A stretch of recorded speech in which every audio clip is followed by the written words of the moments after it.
અને કઈ પોલીસ ને ન ખબર હોય એવું ન બને. મેં નોકરી કરી છે તો બોલે નહીં જાહેરમાં. કિરીટ પટેલમાં ડર હોય એટલે દારૂ પીવડાવે છે કિરીટ પટેલ આ મલક ને. છોકરા બગાડવાના ધંધા કરે. ચૂંટણીમાં જોજો દોસ્તો, ચૂંટણી ગઈ ચૂંટણીની રીતે, પણ દારૂ પીવડાવી આ સમાજમાં લોકોની અંદર શું મેસેજ આપવા માંગે? હજારો જુવાનિયાના હાથમાં બાટલીઓ આવશે. એક ગામમાં એટલો હોય તો બધા ગામ ગણો ને 1.75 ગામ. આમાં કેમેરો લઈ જાવ. કેમેરો મારો નજીકથી હું કયો કયો માલ આવ્યો છે જુઓ. આ વીઆઈપી બોટલ નાના માણસો આ માટે. જુઓ આ વીઆઈપી બોટલ દારૂ બિયર રેલમ છેલ મચાવી છે. કેટલી પેટીઓ જોવો તો. દારૂ પીને મત લેવામાં હલકાઈની હદ હોય. ચૂંટણી આપણા યુવા પેઢીના વ્યક્તિઓ વ્યસનના રવાડે ચડે, દારૂનું દૂષણ આવે.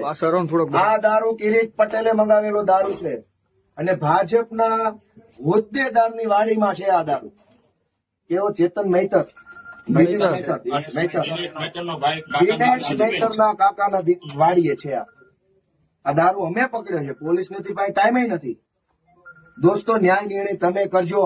સવારે રૂપિયા વેચતા હતા સાયોના ગોલ્ડ હોટલમાં, અત્યારે દારૂ ચાલુ છે. તો ચૂંટણી લડો છો કે 2 નંબરિયા કરવા આવ્યા છે? હું રાષ્ટ્રીય પાર્ટીનો ઉમેદવાર છું. મારે અત્યારે ચૂંટણી પ્રચાર મૂકીને અહીંયા આવવું પડ્યું છે. તો મારે ચૂંટણી પ્રચાર કરવો કે દારૂ પકડવો?